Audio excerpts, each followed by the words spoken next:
Are we good?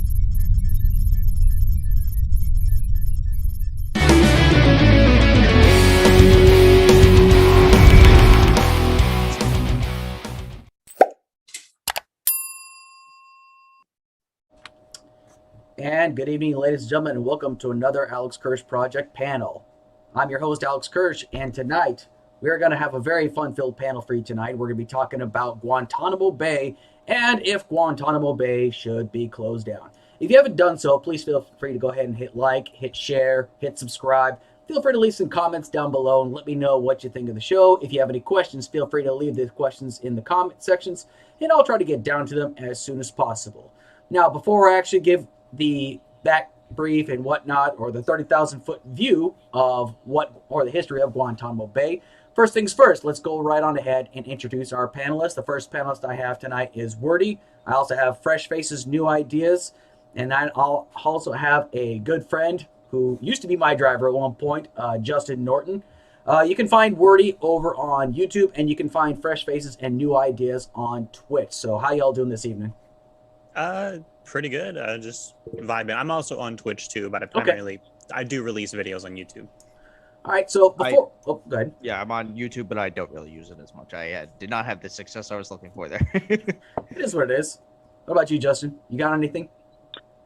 Thanks for having me on, Alex. And I'm currently a member of Politically Provoked, and first time on the Alex Kirsch Project. I'm glad to be here. Glad you're here, man. All right, so before I actually go into the introduction as far as the show, let's go ahead and go into introductions. Wordy, go ahead and tell us a little bit about yourself, and then we'll go with Fresh, and then Justin. Yeah, the name's Wordy. Talk Wordy to me on Discord. I'm an anarcho-communist. I like to be a little pragmatic if I get a little too theory-headed sometimes. I ultimately just want people to maximize freedom, and I'm non-binary, he, they, she, so you can call me anything other than the F slur, so. All right, Fresh. Yeah, I'm on Twitch at Fresh Faces New Ideas. I'm a SOCDEM. I generally stream during the week at 1 p.m. I'll talk to anybody about pretty much any conversation. My Discord and stuff is all on Twitch and Twitter. Yeah, I'm just here to help make America better. There you go. Justin, what you got? So my name is Justin, former U.S. Army soldier, actually served with Alex, so it's good to be paired up again, even though I think we'll probably be on opposite sides as usual. But I'm not on Twitch or anything. I just started this getting into these podcasts and whatnot just recently. So thanks to Alex. Absolutely. All right, so Guantanamo Bay. Guantanamo Bay has not really been as much of a hot button issue, but it's still an issue all the same. Now, for those that are not familiar with in regards to Guantanamo Bay, just a little bit of a backstory behind it. Guantanamo Bay was initially established in 1898, and it was supposed to be a processing center for asylum seekers and as a camp for HIV-positive refugees in 1990s. It was something that was leased out from the Cuban government over to us, and then essentially, once it actually started becoming known as Gitmo, once it started becoming known as a detention facility, was on January 11th, 2002. And since it had opened, there have been about 780 detainees that have been held there. The Bush administration at the time had transferred over 500 detainees out of the prison, and the Obama administration transferred 197, and the Trump administration has transferred only 1. Only 40 detainees remained at that time. However, as of right now, only 39 detainees remain. The prison at Guantanamo Bay, at this point of before 2020, it costs approximately $445 million per year to run. The current population costs more than $10 million per detainee per year, much more than any other federal or military prison across the United States, which costs about $78,000 per prisoner, Even with the cost of building new facilities or modifying existing facilities, housing detainees in the United States would save around $85 million per year. Guantanamo Bay has been called the most expensive prison on earth, and due to deteriorating infrastructure, costs will likely rise and the prison remains open. Now, former President Obama released 5 Taliban detainees from Guantanamo Bay in exchange for Sergeant Bo Bergdahl. Now, for those not familiar, Sergeant Bo Bergdahl was somebody that wandered off his outpost, was taken by the Taliban, and was imprisoned for 5 years. And the Taliban eventually made a trade with the Obama administration, and then eventually, once he came back to the United States, these 5 detainees eventually were seen back in Qatar running Taliban operations from there, which sparked a lot of controversy essentially for the United States. And since then, Bo Bergdahl was court-martialed for deserting his post, and since then he was found, I think from what I understand, was found guilty of deserting the post, but was not administratively reduced, and there was a lot of controversy as far as that is concerned.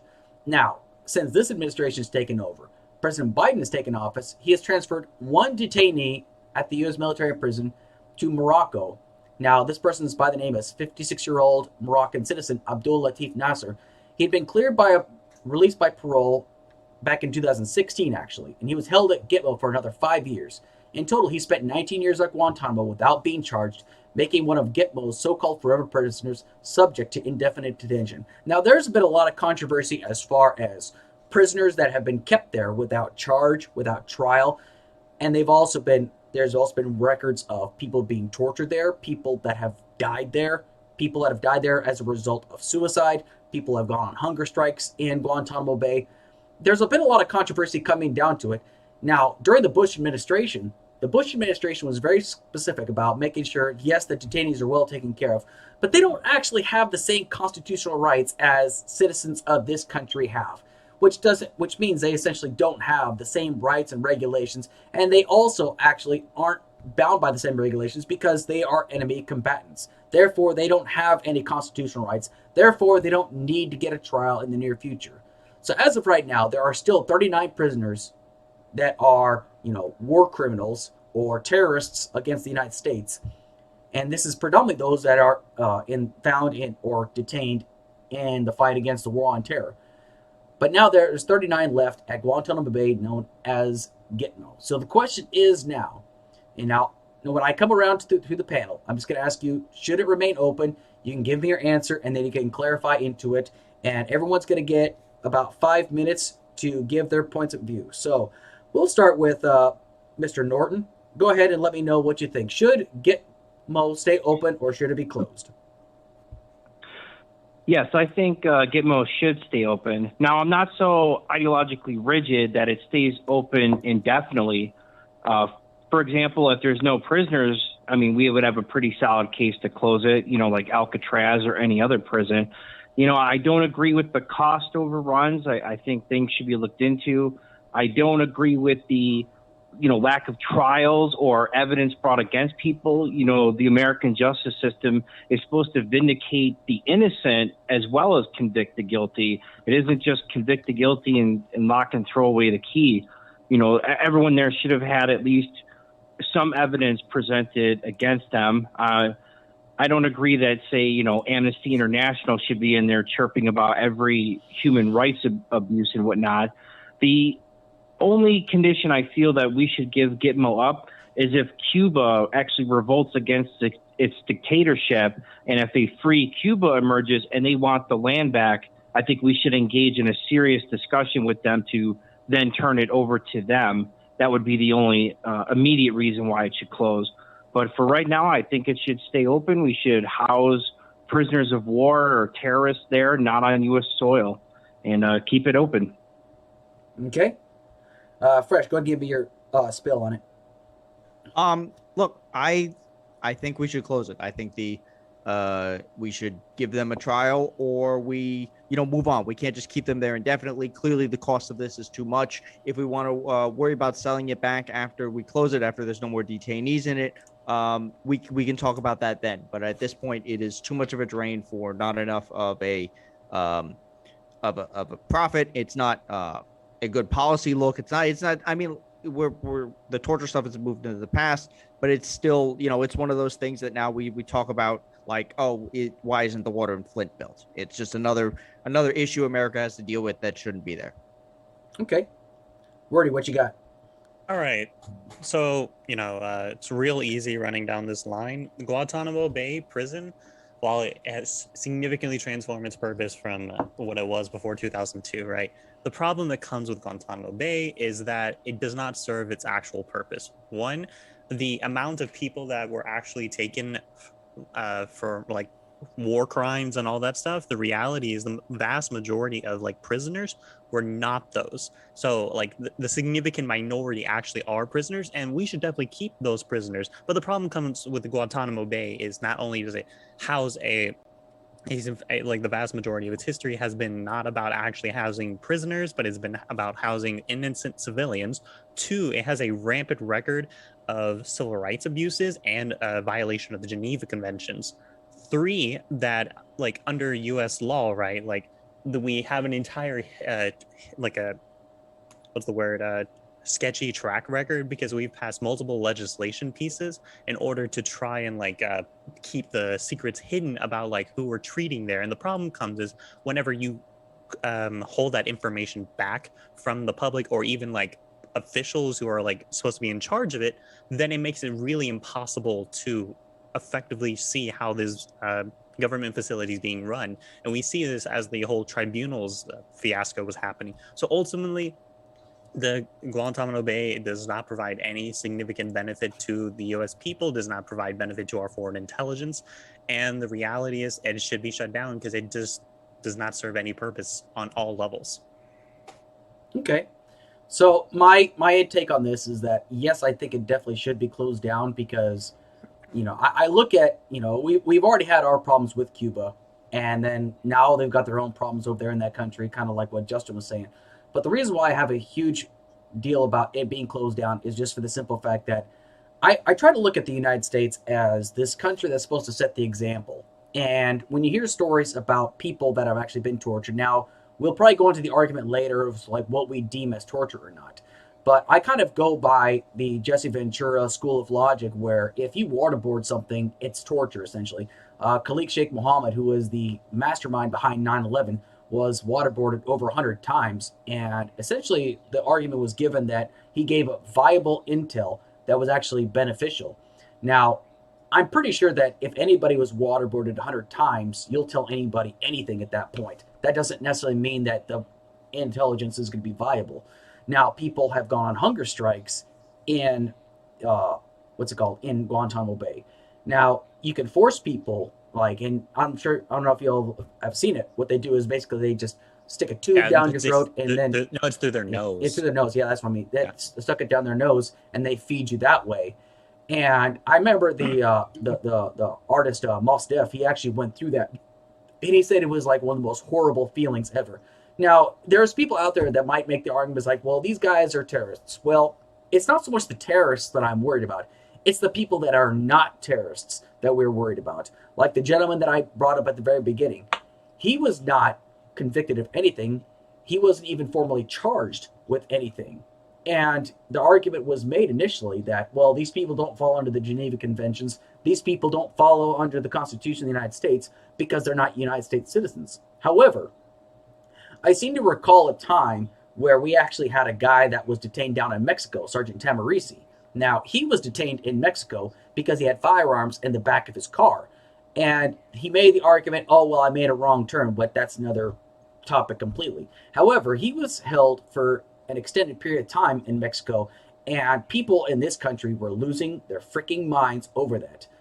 Now, we would do the exact same thing in this country. If somebody tried to sneak across our borders with firearms loaded in their vehicles, we would be losing our minds. Why? Because we have no idea the intent of this person.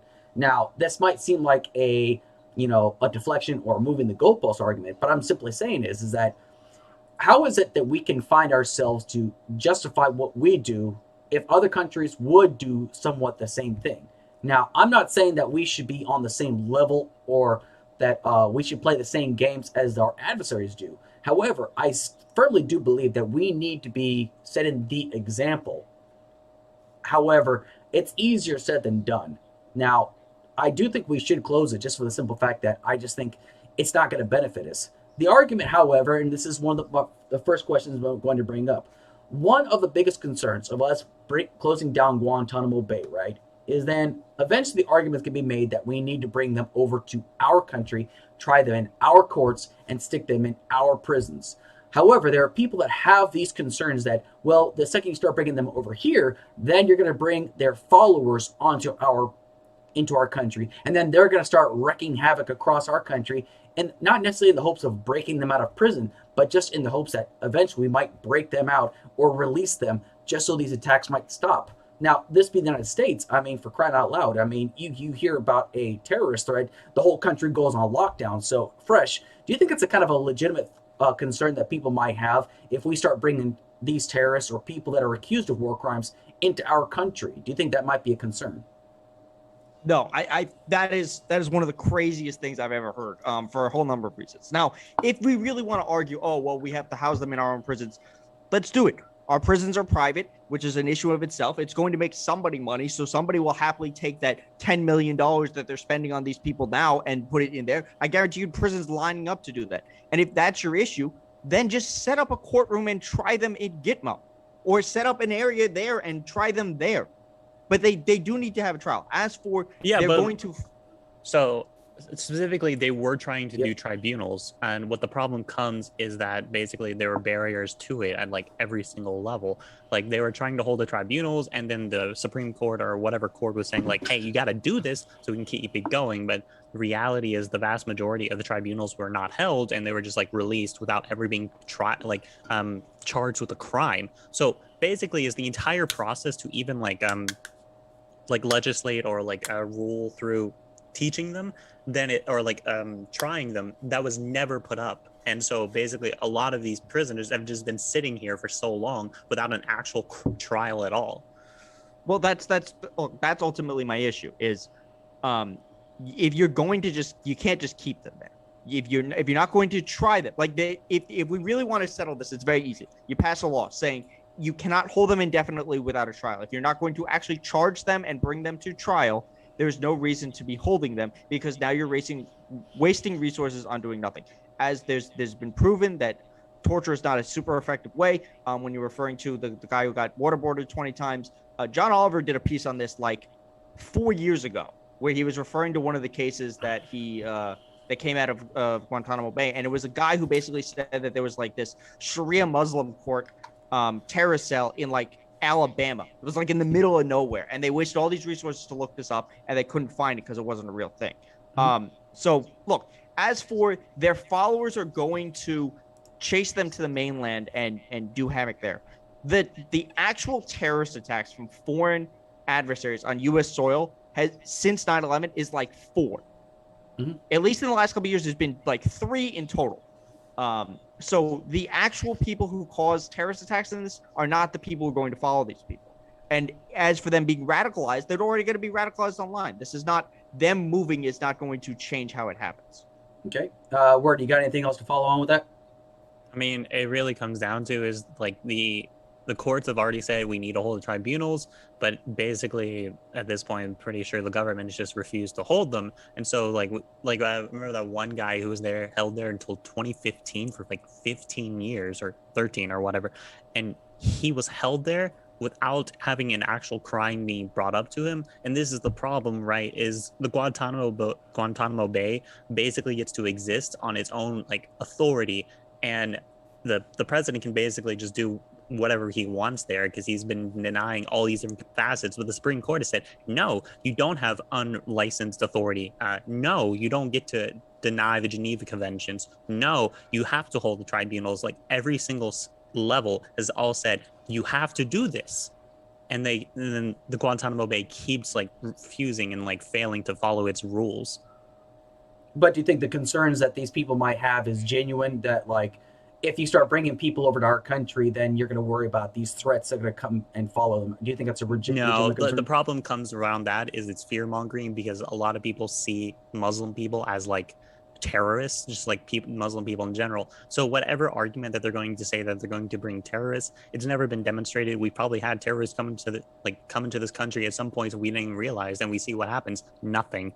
So the very few cases that actually do occur are not because of like we're bringing in people, and it's just kind of like just fear mongering at this point if you're going to make that argument. Okay. Justin, what you got? Do you think that's a legitimate concern? I think it's a legitimate concern. I mean, for years, even during World War II, we housed German prisoners here, but I mean, we locked the Japanese up in internment camps. Now, the problem with Islamic radicals is that they will do just about anything to harm the country. So I think it's a concern, and they need to keep them off shores. I'm not saying that every one of them should be kept off shores, and I don't agree that they should be kept indefinitely. There should be processes and procedures put into place so they get at least evidence brought against them for why they're being detained. I don't believe in the indefinite detainment. However, they were caught overseas, probably performing an act of war against the United States. The overall arching opinion I have is the three of you are making the case why I think the United States should withdraw from the Geneva Convention, because the Western world abides by the Geneva Convention, but not anyone who we fought since after World War II. So what good does it have to place laws on warfare, which is a very amoral act, and then handcuff the United States and its soldiers and its allies to rules and laws that the enemy never follows? So 100 years from now, people are going to ask, who won the war in Afghanistan? They're not going to ask about supposed war crimes committed by U.S. soldiers or Afghani soldiers. That's not going to be remembered. Well, okay. That's a problem, not a positive. Wait. Justin, I want to ask you one quick question. The Nazis didn't follow the Geneva Conventions. Do you think we should hold ourselves to the same standards as the Nazis? I think we can have a higher standard, but we don't have to have it written down in law where the Supreme Court uses Geneva Convention law, because none of our enemies follow the same laws. Wait. Just because our enemies don't follow the law doesn't mean we shouldn't follow the law. For example, we have people who break the speed limit. It doesn't mean we should all just break the speed limit. When it comes to warfare, we should do everything and anything to win the war.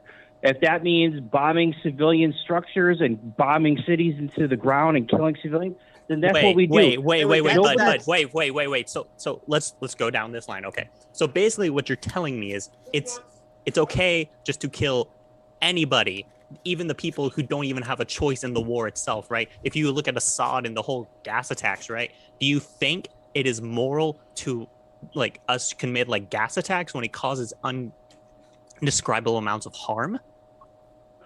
I think, take the mountains of Afghanistan that I know Alex is familiar with. If we could have dropped poison gas in the mountains and killed all the Taliban housed in there, why wouldn't we do it? So let me ask you a question. So basically what you're telling me is laws don't matter. The laws of warfare, no. I don't think there should be laws of warfare. What makes the laws of warfare so different from other times? Just because you're engaging in conflict doesn't mean you don't have rules, right? You have rules of engagement. You have rules of procedures, even a wartime thing. And you're basically telling me is we should just genocide other people, right? You would say that Turkey committing the Armenian genocide was bad. You say the Nazis committing a genocide was bad. You're telling us we should just genocide innocent people. Well, I mean, if the civilian gives a soldier a sandwich, is that person really innocent? They fed a soldier. Therefore, I think they're an enemy. An enemy. So of wait. So have they taken up a gun? Have they taken up a gun and shot you?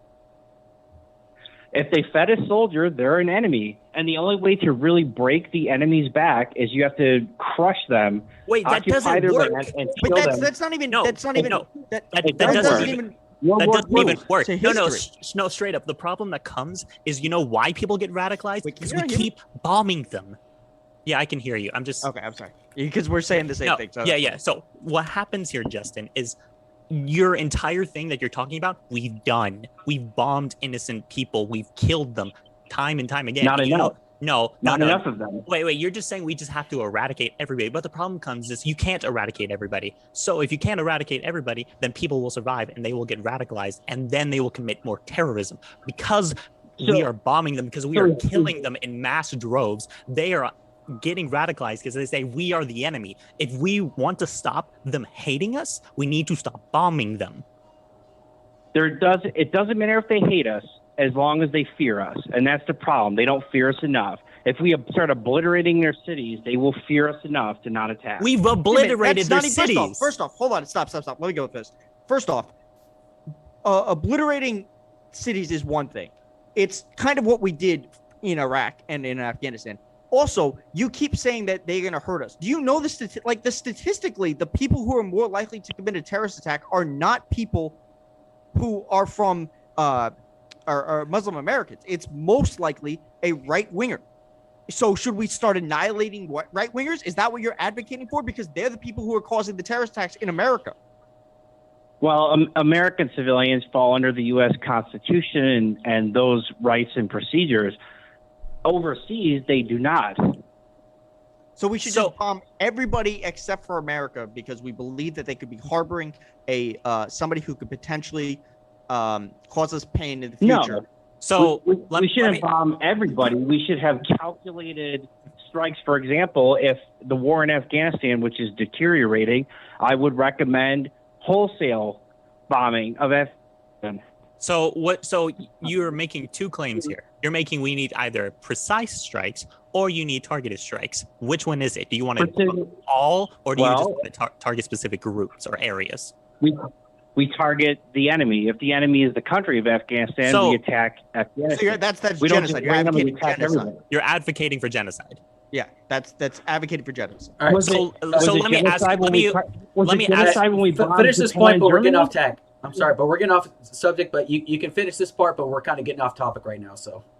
I mean, look, man, like, Alex, I appreciate you want to keep the topic on conversation, but at this point, Justin has gone so far down another rabbit hole because we got to pursue it. Like, this is actually dangerous, harmful stuff to be saying. We need to actually deal with this. I'll finish the topic off once everybody's done. So it's dangerous because you're actively advocating for genocide. Yeah. Was it genocide when we bombed the Germans and the Japanese into oblivion and they surrendered? And there's still Japanese and German people today, right? Wait. That's a misunderstanding of history, first off, because we were still at war with them. We're not at war with Afghanistan. We're at war with an idea. And the ideology is not going away. We bombed the fucking city of Dresden to smithereens. That was a genocide of Dresden. Okay. And the reason we nuked Japan was for them to surrender. It was an over like. Well, there's competing evidence around that. There's a lot. There's different, because first off, like, I'd actually had this discussion a while back, and it was like, it's not just because we bombed them, it's because the Russians were actually on the Japanese shores, and because the only other option was for the United States to invade Japan, which would have caused significant amount of damage on both sides. More civilians possibly could have gotten killed.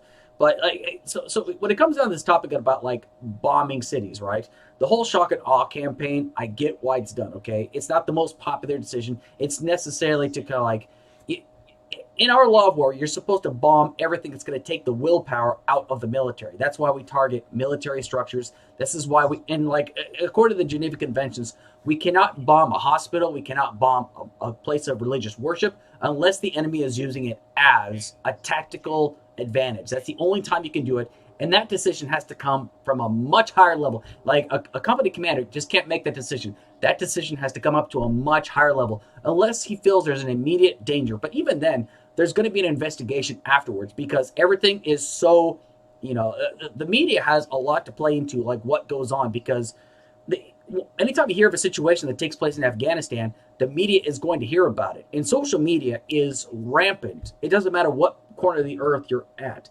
Social media is very rampant. People are going to post this stuff, and the media is going to catch attention of this. This is why it's kind of important for us to identify.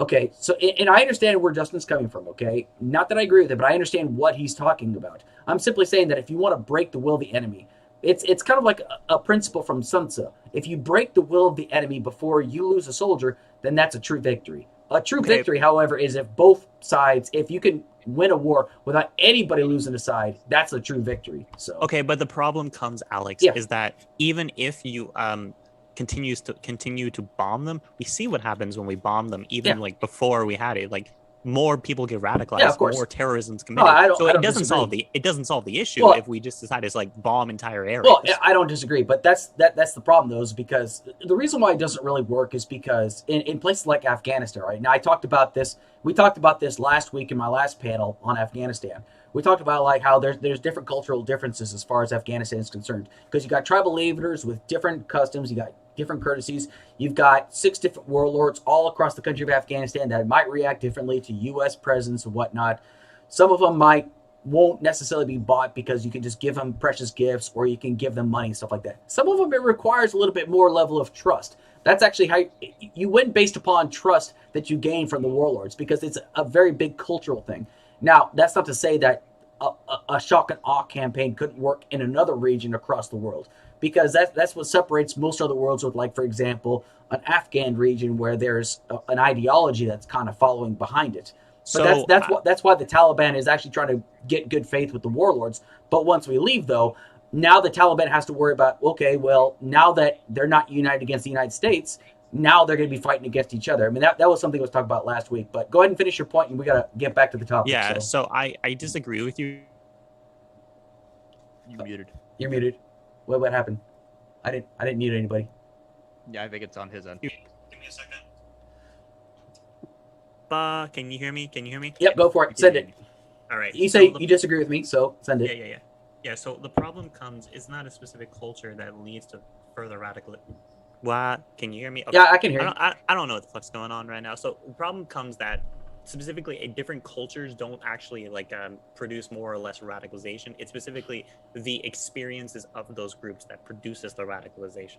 So we look at, for example, violent extremists who are driven to in this country, right? It's not some cultural ideology. It's more of a response to the structures around it. So specifically bombing, or specifically lessering of quality of life in America, those things are leading to further violent extremism. So if you want to deal with violent extremism, it isn't to bomb them more, because that just brings more violent extremism. The problem comes is you have to treat them in a way to where you can deal with the threat and not kill the civilians, because the civilians don't have any stake in this, right? Vast majority of civilians aren't engaged in warfare. They aren't engaged in support for these regimes. Most of them hate them.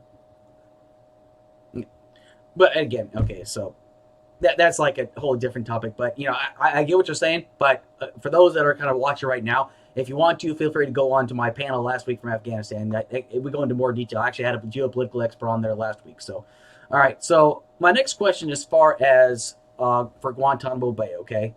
So we've already kind of discussed about whether we should close down and the legitimate concerns behind if we close down Guantanamo Bay, we're going to start bringing prisoners into there. So the next question is, as far as the treatment, right? The treatment of detainees, okay? Now, it's no secret that there's a huge problem in this country in general. Like, for example, there's concerns about prisoners that the AC goes out, and prison wardens don't have the money to fund to make sure they have proper AC. I mean, I don't know if you'd seen that Fresh. It was on John Oliver. Yeah, I did. I know what you're talking about. Yeah, and well, anyway, the concern is that in our own country, we tend to not treat prisoners in our own country well. Now there's stories about, for example, in Guantanamo Bay, where they have been tortured there by, service members. Now, I cannot confirm or deny this because I still haven't looked into this, but these are stories that we've heard about. You've had Humana come out and say that this is what's going on there. And then you've also heard stories about people going on hunger strikes. And then you've also heard stories of people that are, killing themselves in Guantanamo Bay. Now, these stories really kind of affect the credibility of the United States, because once again, it kind of goes back into, we're supposed to be the shining example, but yet how is it you can expect us to treat people that we suspect to be terrorists, even though they haven't had a successful trial just yet, but yet we still have these problems in our country with our citizens? So I guess the question is, when it comes down to the treatment of these detainees, do you think it's possible for us to treat people that are suspected terrorists when we still have a problem in our country with prisoners? And I'll start with Justin. What you got? Okay, well, I mean, I've stated that the prisoners should have a right to, I'm not saying a trial, but a tribunal or some kind to hear the evidence. But at the end of the day, I don't really feel too much sympathy for them if they kill themselves or they suffer while they're there. Their basic amenities should be taken care of, and that is all. Even if there's no evidence to bring them up? Well, if there's no evidence, I think they should be exonerated and then released. There still has to be a process. Mm-hmm. No, I mean, innocent people are potentially captured. I mean, the intelligence services and the military there on the ground are human beings who make mistakes and grab the wrong people. So they should be exonerated and shouldn't take 15 years or 6 years after a parole for that to happen. But for real life war criminals that are there, they should be housed indefinitely in a tiny little hole with food dropped down to them, and then that's it for the rest of their natural life. All right, what you got, Wordy? You're muted again.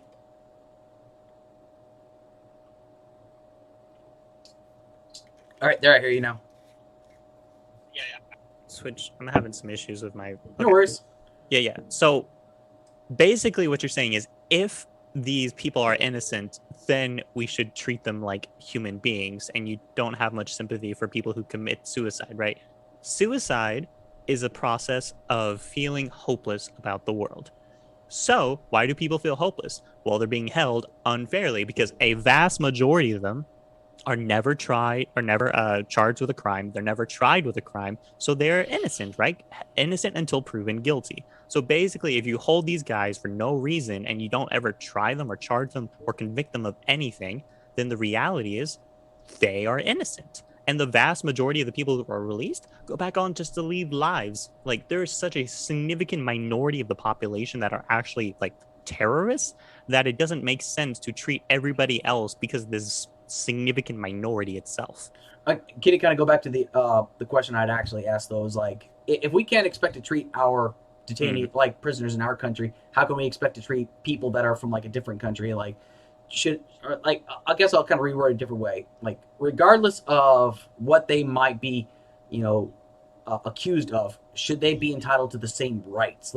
I'll kind of put it that way, if that makes better sense. I mean, in the end, the applicability of rights for just one group of people doesn't just apply all, like, in small cases, right? Rights apply all over. Like, basically the rights are held by the people and the government only recognizes them. But I'm assuming we're all working within the U.S. framework here, so. Yeah. Okay. What you got, Fresh? Look, yeah, I mean, at the very least, we should treat them the same way that we treat our prisoners. The fact that we are saying, oh, well, our prisoners aren't treated great, so we should treat these people worse, is not an indictment on the people we're holding. It's an indictment on us. If we're supposed to exemplify just being the better country for everything, we should exemplify that with the people who we consider the worst set of people. If we're like, our prison system is just a whole separate other topic. But yeah, at the very least, we should not be torturing people because it has shown it does not have an effective usage anyway. And like we've said over and over again, there is no proof that these people are actually terrorists in any way, shape, or form. The vast majority of them appear to not be. So you either basically, it's you shit or you get off the pot. You either charge them or you can't torture the shit out of them until you happy or somebody leaks it, and then we have a damn movie about it to figure out why we're allowing this. This shouldn't, we're supposed to be better than this, so we should be better than this. So here's my next big question, okay? And I'll start with you, Fresh, okay? So I'm a firm believer that if you can justify doing something to one certain group of people, that means you can justify doing anybody, and you can throw any funny term behind it. You could say national security, or because you feel this person's a direct threat to this country. If you can justify, for example, torturing somebody or indefinite detention to somebody to one group of people, that means you can do it to anybody. Do you think that's true? Yeah, I mean, we've literally had jokes about it from the president. Obama famously joked to one of the Jonas brothers, if they looked at his daughter the wrong way, he was going to drone strike them. It's committed war crimes. Yeah, it's obvious. We've seen this. This is how dehumanization works. It's how you allow for the for atrocities to be committed on different groups. As long as you dehumanize them and say, hey, this group is a terrorist, that group is scum. You build it that way, and that's how you allow for atrocities. As long as you dehumanize one group, it allows you to do whatever you consider necessary to a separate group. So, yeah, you should not be dehumanizing groups. If we want to argue about, are they good people or not? Yeah, I'm sure we'll come to a pretty solid conclusion that terrorism is bad, and the people who committed deserve whatever the legal issues are, whether it's death penalties or life in prison, whatever it is. But it's if you're going to take away their like fundamental human rights, because of that, it will allow you to justify it a later time. Justin, what you got? So you wouldn't let a drone strike happen on the Jonas Brothers? I mean, I wouldn't mind that. But, Okay, dude, that's not funny. That's not funny. That's what. Jonas Brothers fans. Okay, I got you. Yeah. Oh, I don't even give a fuck about the Jonas Brothers. He just busting balls. That's all. So, but anyway, okay. So Yeah, I'll kind of go. I'll kind of reiterate the question. Okay. Funny. Yeah. If you could justify, doing it to one group of people, it doesn't matter what demographic it is or what religion or, just take a group of people. They're all the same people. They're not like us, kind of deal. If you can justify doing it to them, could you justify it then to doing it to other people? Do you think that's true? No, because enemy combatants and overseas terrorists are definitely treated differently. That's the whole point of Guantanamo Bay and all the court happen. U.S. citizens have their rights under the Constitution. And I know Obama's joke was in poor taste, and other people have made cracks about stuff like that.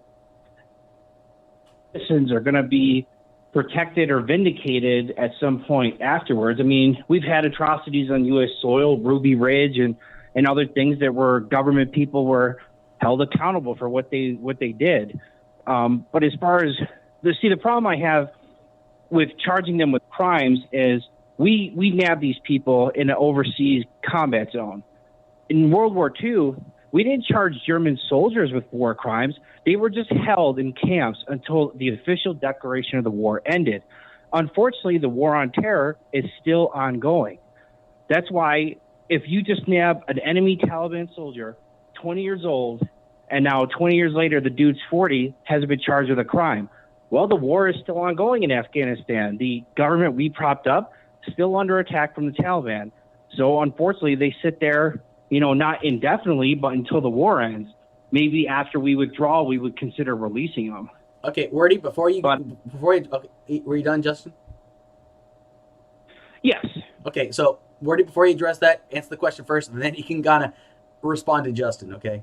So. Yeah, the problem comes is rights given by the Constitution and the government are not secured in any way, right? Government will violate rights of citizens when it sees it's necessary.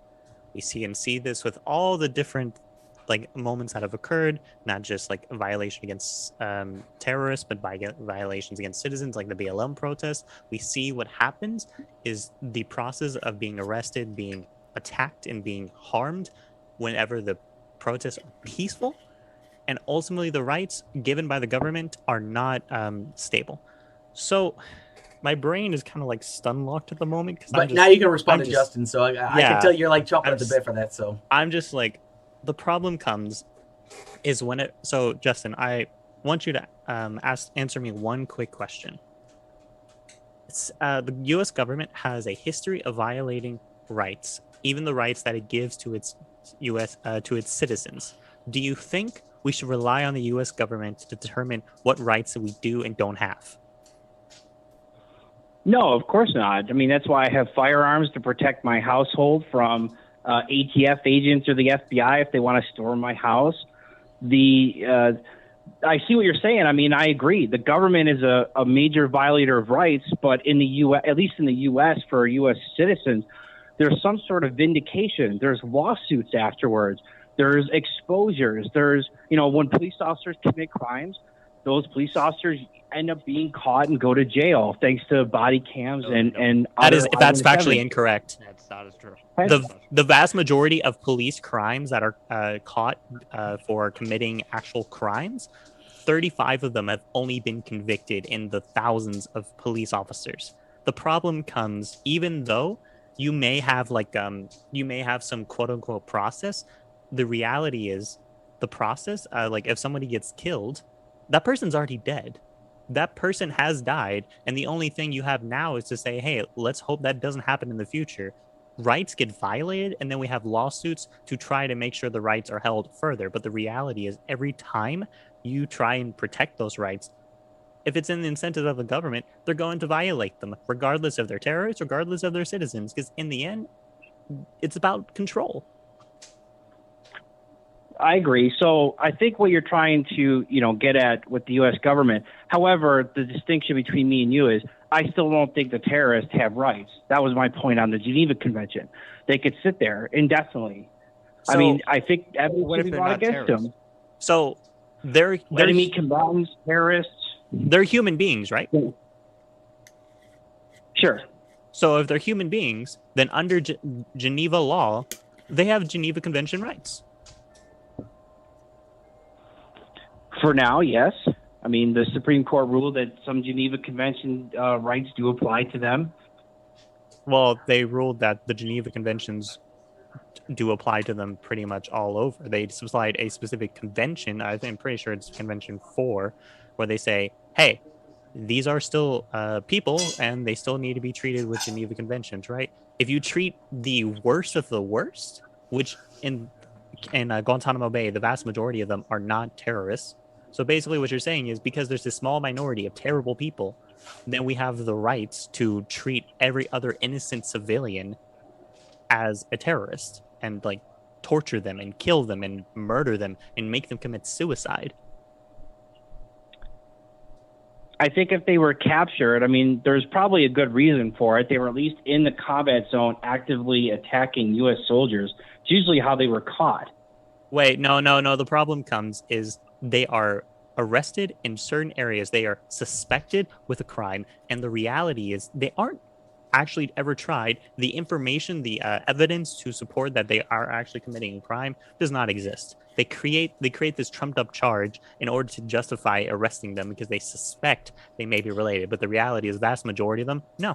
So actually, to kind of a little bit clarify on that, actually, there's been a few times because like I was there when we actually had to detain some people. And it was just because like they had a dispute with somebody, and because the threat seemed viable enough, that's the reason why they were detained. After that, after we had them and we put them in a processing facility, that was out of our hands from there. We kind of had to go off the intelligence that we were given. So, I mean, it was usually like a neighborhood dispute, like guy A pissed off guy B. Therefore, guy B says, well, guess what? Guy A did this, so therefore I'm going to say this guy's a terrorist now. And, at that point, I was the guy that actually, scanned the area. And if I felt that it was viable and if it held intelligence, we would take it, essentially.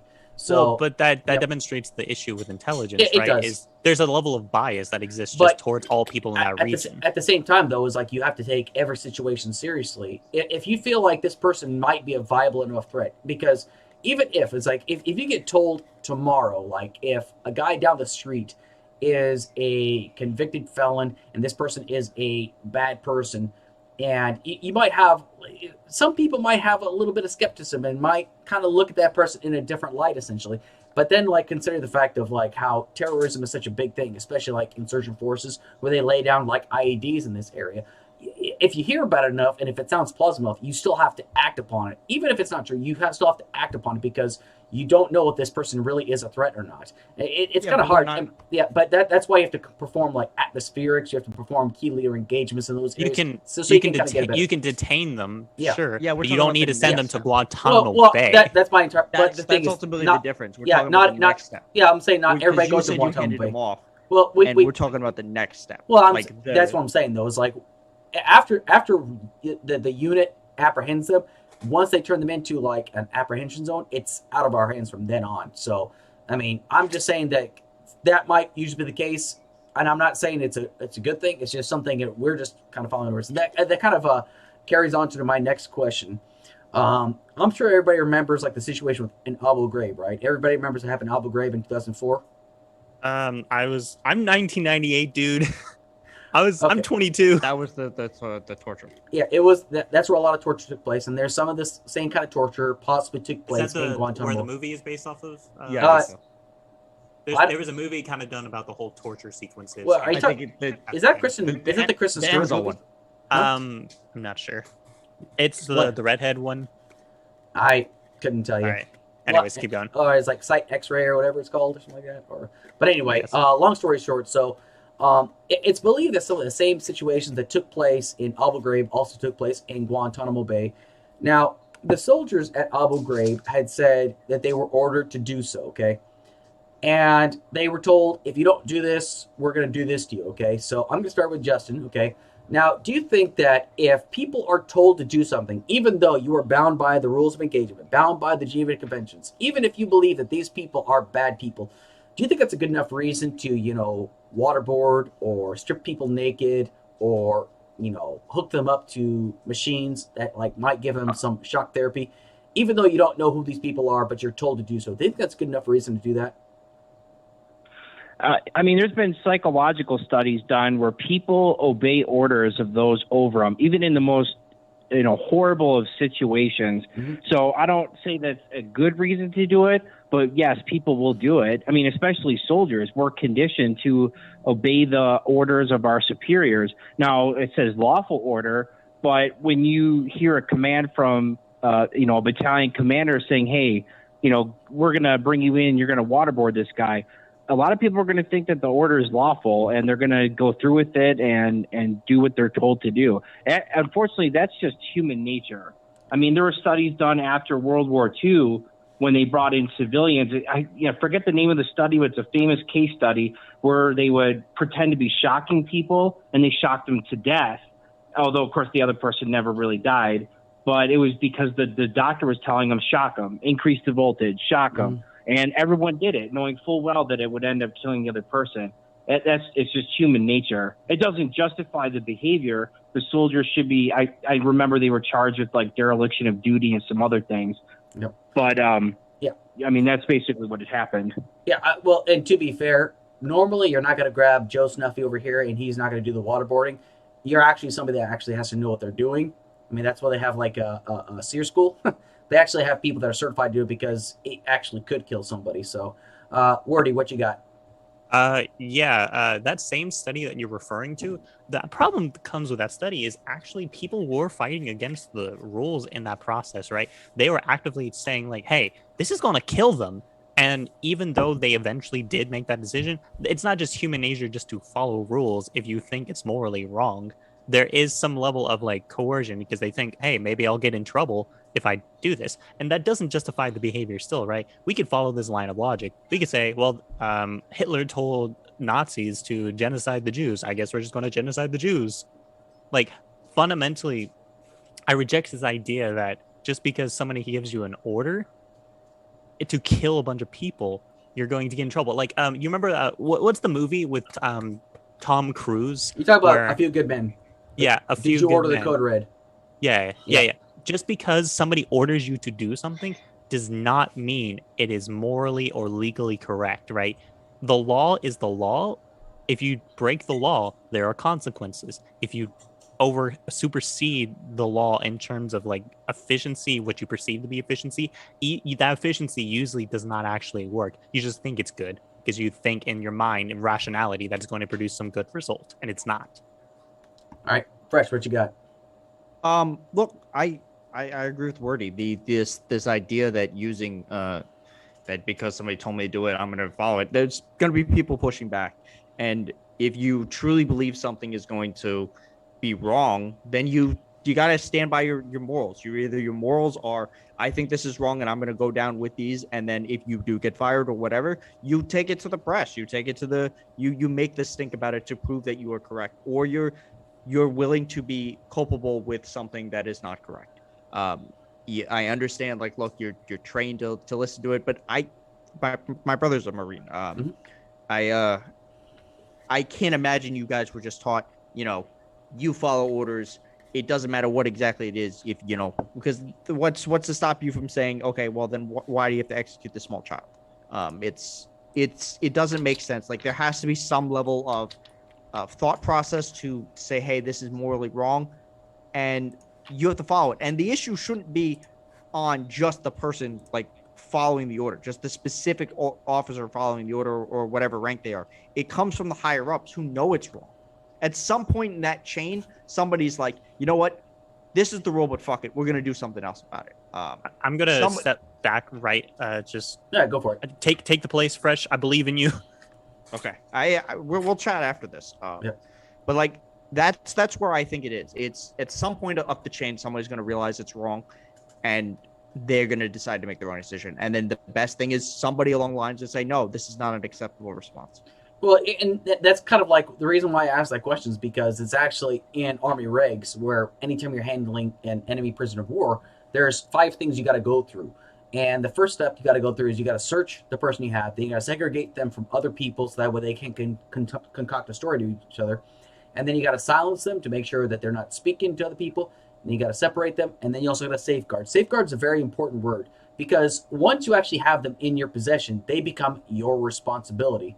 Therefore, anything that happens to them, you are held liable if they get any fresh bruises or things like that, or if there's anything that actually happens to them and they're under your care, you actually can be held liable. Now, it just seems like, why is that so different from, like, for example, what happens in Guantanamo? Does that suddenly just kind of go out the window, or whether it's Abu Ghraib?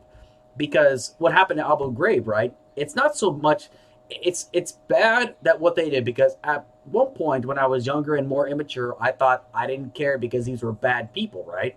But then my dad explained to me, right? It's like, how is it that you can be, how is it that you can say it's okay if we do it, but nobody else can do it to us? And I'd never thought about it like that before, actually. And what the worst thing was, it's not just the fact that they did these acts. It's the fact that they were throwing up a thumbs up in these pictures, which was bad, right? Because it showed that some of these people that claimed, oh, I was ordered to, well, nobody ordered you to throw the thumbs up. That's the only part that really is kind of like really deplorable. So, it's how we get. Who is that?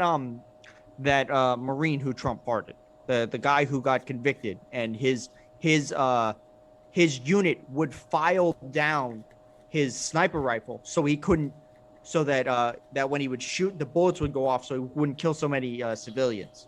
Like, these things propagate from each other. It's people who, like, they feel that, and this isn't just a soldier thing. This is a cop thing too, that it happens where people just.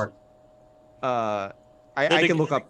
The amount that it actually happens for the cops, like, the problem comes with the cops in the military is there's kind of a different set of expectations that exist and the different way that they're trained, right? When we talk about the police, they specifically have a different set of standards and they aren't held to the same standards as the military. And then the problem comes, even the quote unquote good cops defend the bad cops. Like, there's the whole thin blue line. When you look at the militaries, they're not only held to US standards, but they're also held to the international standards, and the relationship that they have to have in interacting with civilian populations in warfare times is a lot different than police. Well, that wasn't even the point I was trying to get at. The point was sometimes people are in it for the power, and when they're given these orders like this to inflict the violence, they revel in it. And the only difference between them and the people they're inflicting the violence on is they're on the side with the bigger guns.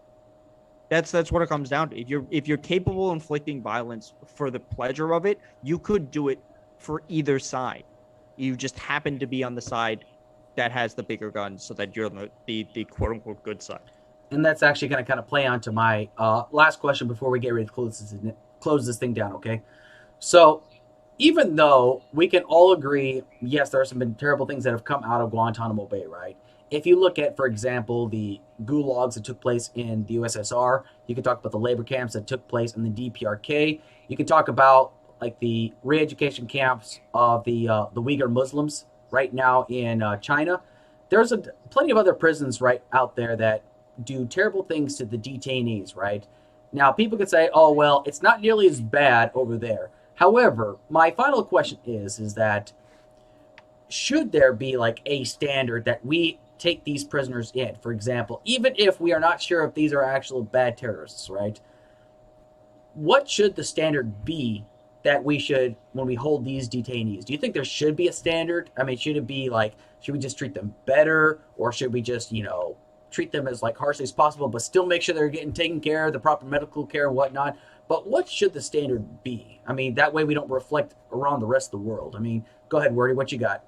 I mean, it really comes down to how you treat prisoners of war. Like, basically, you have to restrict their freedom to some extent, but that doesn't warrant sexual abuse, torture, all these different components that have been treated in the Abu Ghraib and Guantanamo Bay areas. fundamentally is treat them like prisoners of war. You know, they're still human beings, they're still citizens, but you realize you have to restrict their freedoms to make sure they potentially, if they have any like good suspect to be in that position, you don't treat them like pieces of shit, right? That's really it. Fresh. Look, we should. I guess it's you treat them at the baseline of what you would treat, an American prisoner versus, and then whatever extra you have to do to keep somebody from prisoner of war, to stop them from, either reaching out to people or whatever the terminology is. They're still people. And even though you have captured them, because this is what you said, once you turn them over, it's up to somebody else to decide their guilt. Your job, I would assume, is you take control of them until you pass to a person whose job is to decide whether or not this person is guilty. And at that point, it's their decision to do it. So, yeah, you should be basically just transporting them or capturing them and transporting them in the best shape. Because if they don't make it to be tried, then they aren't able to. There's no proof of their guilt. Just executing or torturing them is not a shortcut to justice. It's a backward step. Okay, Justin, what you got, man? Justin. Oh, probably at least bare minimum American standards. They get a cell and maybe 2 meals a day, a little yard time, no weight rooms. But that'll be just about it while we extract information from them to find out who they are and what they were doing, where they were caught, and we would go from there. Okay, that's fair. So my assessment about that is I really want us to be the example, right? I'm not saying that, especially for dangerous prisoners, I think that there's a certain way. I'm a firm believer they should still get their 3 square meals and, the 3 hots in a cot kind of mentality. But I've actually seen how torture doesn't really get anything. That's why the U.S. military actually has torture, like waterboarding taught in schools, like the SEER school. It's because it's supposed to build them up. Now, there's no guarantee that our enemies are going to abide by these principles, that they're going to treat us good as we treat them kind of deal. I expect they're probably going to do worse to us. But that's why we have this, is because it's supposed to build soldiers to not reveal sensitive information. And I expect that these people that we capture, like the insurgents we capture, even if they're not insurgents, the ones that we capture, even if you waterboard them, you're not really going to get any real information out of them. And if you treat them poorly, they're not going to tell you anything anyway. I mean, they're just going to, some of them will probably just say, just bring it on, Coach East. And I'm not saying that even if, you treat them good, I'm just simply saying that they might remember these things and they're going to go back to their home country and they're like, well, guess what happened to me over in this country? Now, there's no guarantee that they're going to be fair about it, but I'm simply saying it's there might be that same situation where there was a guy that was an actual lieutenant in, I can't remember if it was Al-Qaeda or the Taliban, and he was diabetic and he was going into, he had low blood sugar, and they gave him a sugar cookie, and because of an act of kindness, he actually told them everything that the U.S. military needed to know, and it was actually viable, good intelligence. So it goes to show that, no, that might not always be the case, but this is an example. Is if you treat people with a little bit of dignity, you might actually get more out of it. Now, that's not a guarantee that's going to be across the board. So, but before we go ahead and close up shop, okay? So I want everybody to kind of give their final thoughts about everything and how you felt about the panel tonight, about the discussion, and just let everybody know once again where they can find you. So, Fresh, we'll start with you.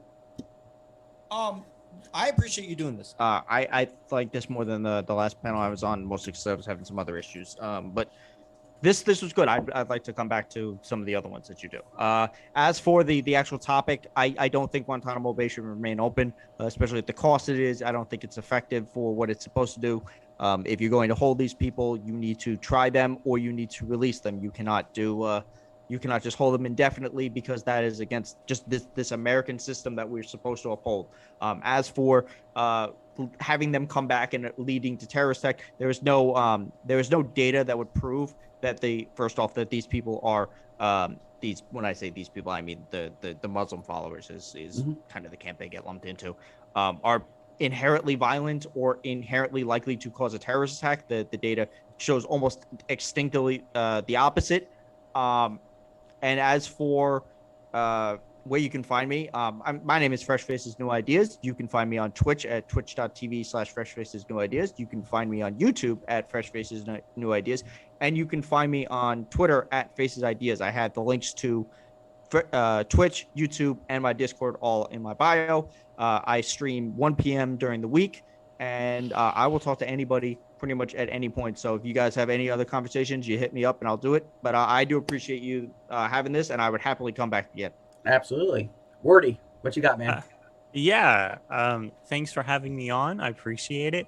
It's good to see we still have some casual genocide advocates here. It's good to see that they still exist. So, we still have to fight them in the world. So, other than that, Guantanamo Bay does not provide any real benefit to the U.S. government. It only continues to probably drive people further into violent extremism if they hold any significant population of violent extremists there. So ultimately, it doesn't provide any benefit. Why keep it going? So yeah, but you can catch me on Twitch, Wordy Talks. I'll be actually doing some homework and research in systematic racism after this. So, if you want to watch me look at some good shit, head out and check it out. All right, Justin. Well, as you know, I support keeping Gitmo open. We need a place off-site, I feel, to house terrorists and keep them not in our soil. I'm glad there's some people who are, think they know what genocide means, but really don't. But that's okay. So yeah, let's keep Gitmo open and let's get some more prisoners in there. Hey, Justin, I hope you don't ever talk to a Muslim person, because it wouldn't go well. I prefer not to. I try to avoid it. I mean, maybe you should talk to a Muslim person. You just to say, "Hey, this is a human being." Maybe it would actually provide some benefit. I get cancer on the planet. All right. I mean, we could say any religion is cancer on the planet. So, whatever. All right. Anyway, I'll go ahead and close this thing out real quick. So I just want to thank everybody for being a part of this. I mean, I think that, Guantanamo Bay isn't necessarily a hot button issue for some people, but I think it's still something to talk about because there's so much about what happens at Guantanamo Bay that we really don't understand that goes on there. Now, I'm not saying I have all the answers to it, but I'm a firm believer that there is a lot that happens there that we, the taxpayers, and we, the people that should know what's going on there, just like any other prison. Now, and once again, I'm not necessarily siding with the people that are housed there. I'm simply saying that, if the people that are being housed in Guantanamo are in fact innocent, and if they have never been charged, they need to be formally charged. It's common sense that you should charge the people. You shouldn't just throw people into a detention cell, because I am a firm believer that if you can justify throwing anybody based upon national security, you could justify doing it to any group whatsoever and just throw the term national security behind it, and boom, you've got these people locked away with no phone calls, no letters, no food. I mean, they'll get their food essentially, but you'll have some of these people that are going to go on hunger strikes. This is why I'm a firm believer there needs to be checks and balances here. There needs to be something that, some level of accountability. Now, granted, I'm not saying that, we have the perfect system. I'm not saying that we are the greatest system, whatnot.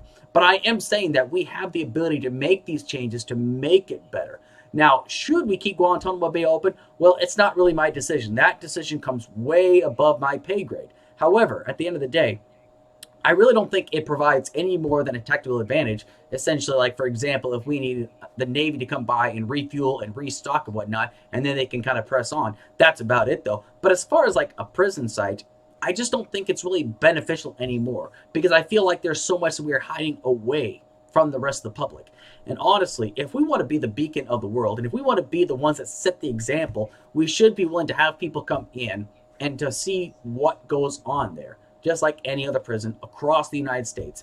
Again, we may not be the perfect system, but I feel like it's better than some countries that I've heard about, but I still feel like there's vast amounts of improvements we can actually go upon from there.